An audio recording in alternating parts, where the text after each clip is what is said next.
Your parent may think staying in the house is free because the mortgage is paid off. But in Northern Virginia, that paid off house may quietly become one of the most expensive senior living options available. Not because there is still a mortgage, but because the house now needs a support system. Everything needs a plan. So when families say, why would mom move into a senior community when the house is already paid for? I understand the question. However, this is often the wrong question. The real comparison is not no mortgage versus $7, $8, $10, or $12,000 a month. The real comparison is this. What does it actually cost to keep this parent safe, supported, socially connected, and cared for in this specific house versus what would it cost to use home equity, savings, long-term care insurance, or other resources to create a more realistic living situation? That may mean a senior community. It may mean assisted living. It may mean a continuing care community, or it may mean a smaller one-level condo.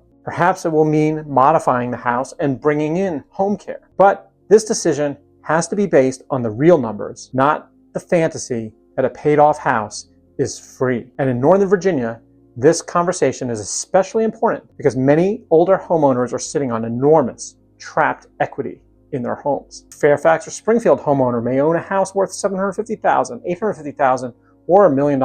And in Arlington or Falls Church, homeowners may own houses that look modest from the outside, but may be worth $900,000, $1.2 million, $1.5 million, or more, depending on the lot, condition, schools, location, and buyer demand. Sometimes the better question is mom living inside the asset that could fund the next chapter of her life? So let's start with the phrase that shuts down a lot of family conversations. The house is paid off. That sounds reassuring, and it can be. A paid off home in Northern Virginia is a tremendous asset, but a paid off house is not a no cost house. It still has property taxes, insurance, utilities, repairs, maintenance, yard work, snow removal, cleaning, roof issues possibly, as the list goes on, and eventually accessibility problems. I don't want to make this sound scarier than it is. Some older adults are doing very well at home. Their house is manageable. They have a bedroom and full bath on the main level, perhaps. They have reliable family nearby, and they have social connection. This can work beautifully. But many Northern Virginia homes were not designed for older age. Think about the housing that we have here. A Fairfax split level from the 1960s or 70s. A Springfield split foyer with stairs the moment you walk in. An Arlington Colonial with narrow stairs and bedrooms upstairs. These homes may have been perfect for raising a family. They may not be perfect for an 84-year-old. And that is where families can get stuck emotionally. They say, Dad knows the house. Mom loves the neighborhood. They raised us there. They've been there for 40 years. The question is not whether they love the house. Of course they love the house. The question is whether the house still works. Can they do laundry without having to go up and down stairs? Can they cook safely in the kitchen? Can the family maintain this setup for 3, 5, or 10 more years? If the answer is sort of, then the house is not really free. It's just billing the family in a different way. A contractor here, a caregiver there, an adult daughter's Wednesday afternoon, an expensive roof repair, perhaps adding a stair lift. Here's the sentence I want families to remember. The house is not the plan. The house is just the setting. A real aging plan includes housing, care, transportation, meals, safety, social life, family bandwidth, and backup if things change. Many families have a house. Many do not have a plan. And they have a parent saying, I'm fine, even though the house is quietly becoming harder every day to manage. That is how families drift into crisis. Now, let's talk about modifying the home. Many people say, we'll just modify the house. This can mean a lot of different things. Sometimes it means smart safety improvements, like grab bars, better lighting, adding some railings. All these things can be very worthwhile. And frankly, families should not always wait until after a fall to do these things. But those improvements are not the same as a full aging in place plan. The next level is more serious. Adding a stair lift, adding a ramp or a curbless shower, laundry moved upstairs. This is where the numbers and the aggravation gets bigger. And then there's the full renovation version, creating a true main level primary suite, adding in a bathroom. In Northern Virginia, that can become serious money very quickly. So before a family spends $75,000, $125,000, or $200,000 modifying an older home, I would ask a very real estate focused question. Are we improving this home for long-term living, or are we spending a lot of money to delay a move that is probably coming anyway? The family may not be ready to sell, and the parent may not be ready to move. So everyone pours money into the house because that feels easier than making the bigger decision. Here's the real estate warning I want families to hear clearly. Do not over-improve an older home for aging in place without thinking about resale. If you spend $150,000 creating a main level primary suite in a split level neighborhood where most homes are selling around $800,000, you may have created the most accessible house on the block. But that does not mean you're getting that $150,000 back when you sell. Maybe the modifications help your parent live there safely for 5, 6, 7 more good years. If so, then this might be worth it. But please be honest about the purpose. A stair lift may help dad today, but a future buyer will likely remove it. So before you spend big money, ask yourself, how long is the parent realistically likely to stay? Will it create resale value? Will it hurt resale value? This is where a senior transition real estate conversation can save a family from spending the wrong money at the wrong time. Now, let's talk about the other side. Senior living is expensive. There's no way to sugarcoat it. Recently been reported that the national median cost for assisted living is about $6,200 per month. And the same report put non-medical in-home caregiver services at a national median of $35 per hour, which is about $80,000 annually if someone needs 44 hours of care per week. In Northern Virginia, depending on the community, care level, apartment size, and contract model, costs can easily move much higher. Some are rental assisted living, some include memory care, some communities offer independent living, and some are continuing care communities with entrance fees. Some charge mostly monthly rent, some involve a large buy-in plus monthly service fees. And this distinction is huge. For example, Sunrise of Alexandria lists assisted living and memory care options and shows starting prices at around $4,200 per month. Now, Greenspring in Springfield is a different model. Its published pricing includes a 90% refundable entrance fee.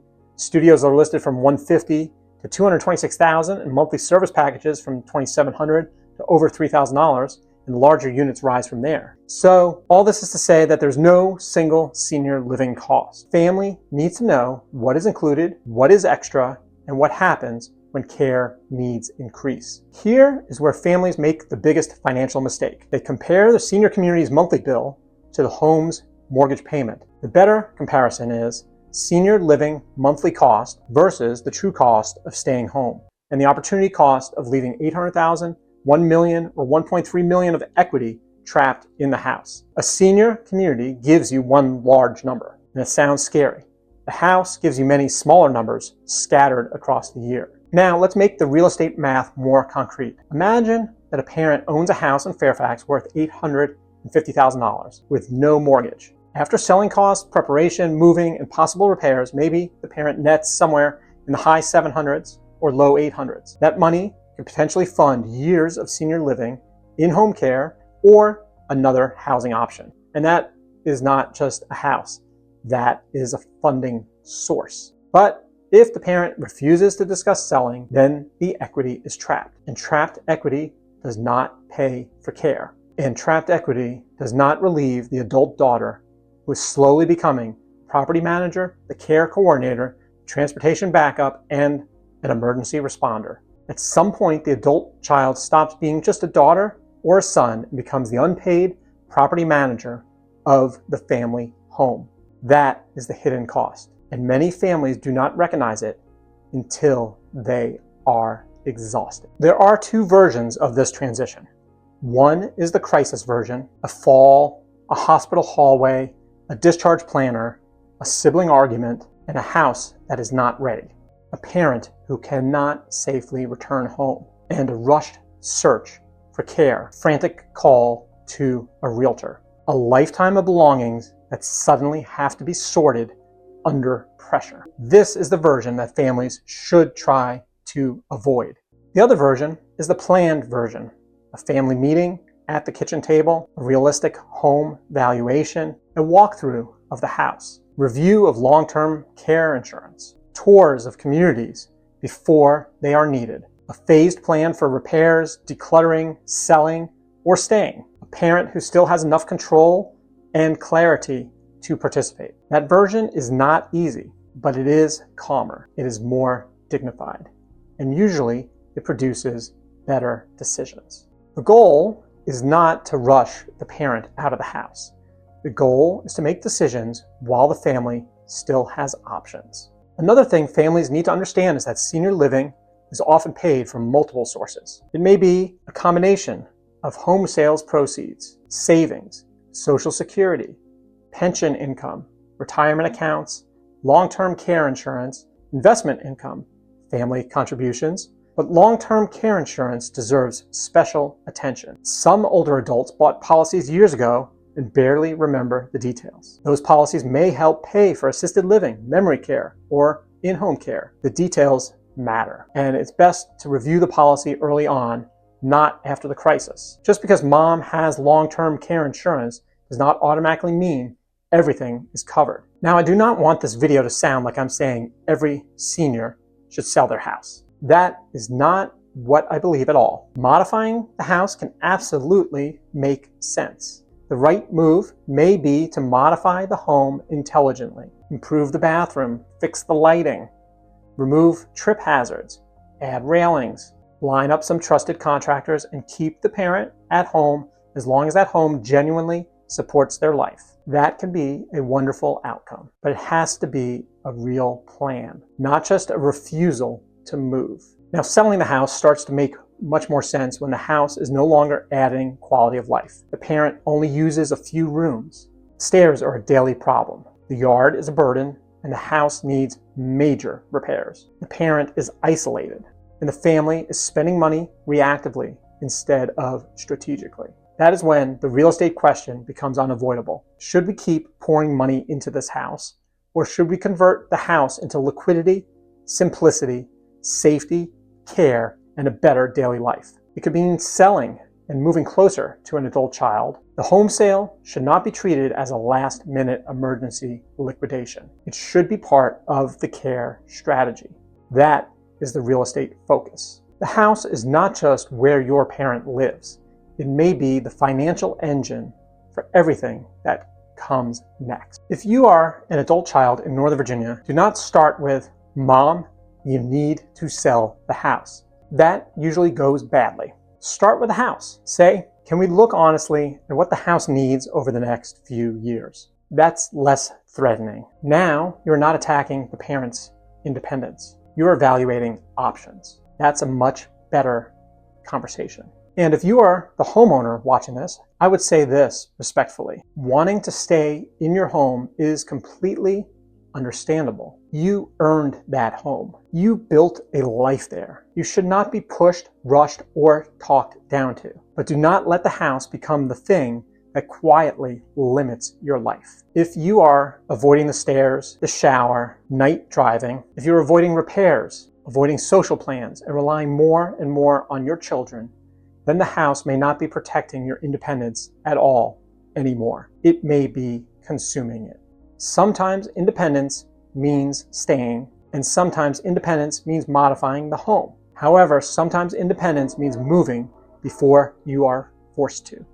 And sometimes independence means using your home equity while you still have the health, clarity, and control to make your own choices. So, which costs more?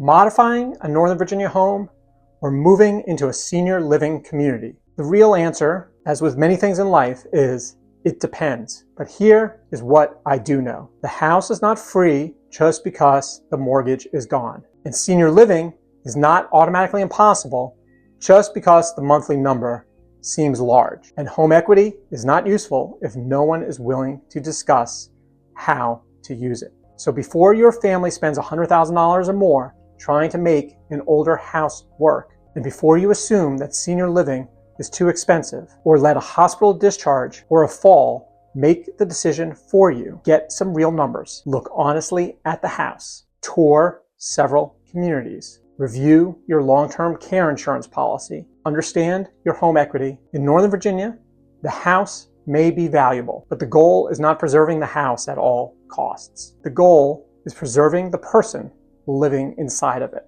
And that is what Silver Key Transition Services is designed to help families think through with clarity, compassion, and a real plan.